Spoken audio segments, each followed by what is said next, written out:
The return to the Amphil camp was orderly despite the damage done by fighting. A spokesman for the guerrillas said that the Vietnamese had attacked the camp in waves but had been beaten back each time. The guerrillas are well armed and are clearly ready for further attacks, but Thai military authorities who are monitoring the situation from just across the border feel that Amphil cannot hold out forever and the refugees may have returned prematurely. Thai soldiers patrol the border crossings and have the difficult task of helping refugees to new camps. A safer camp has already been set up at Dongrek, but with 80,000 refugees alone from the present round of fighting, the Thai government's task is not easy. The government has also protested to Vietnam about shelling which crossed the border.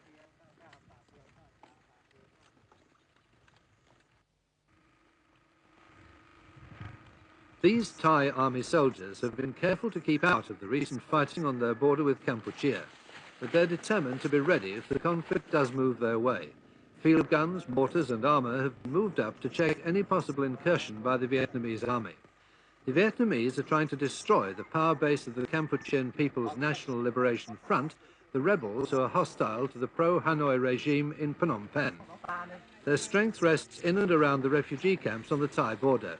Despite 4 days of heavy fighting, the nationalists could not be dislodged. But some of the refugees had to flee. The army has its own resources, while those forced to run from the fighting have to rely on aid from elsewhere.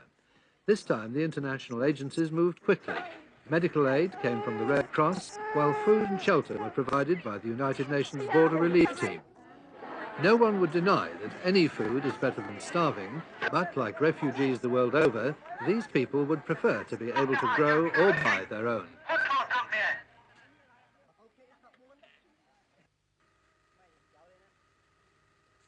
The Vietnamese are not having it all their own way. Under the watchful eyes of the Thai army, the Kampuchean nationalists appear to have inflicted an important defeat on the Vietnamese. The nationalists say they've killed more than 500 enemy troops and wounded 300.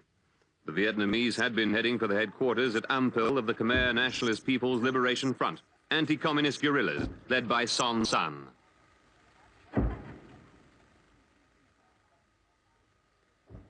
The nationalists said they turned the tide against the Vietnamese after being under siege for 8 days. They said they knew in advance of the attack, and that was why the Vietnamese failed to capture Amphil. The nationalists broke the siege and recaptured a stronghold lost at the start of the offensive. But they've taken a heavy pounding from Vietnamese artillery. Thailand's army is following every move closely. They want to clear the Vietnamese from their country, and they know that time and supplies are running out for them as the rainy season approaches. Hanoi's troops will have to withdraw before the rains come or risk being bogged down without supplies.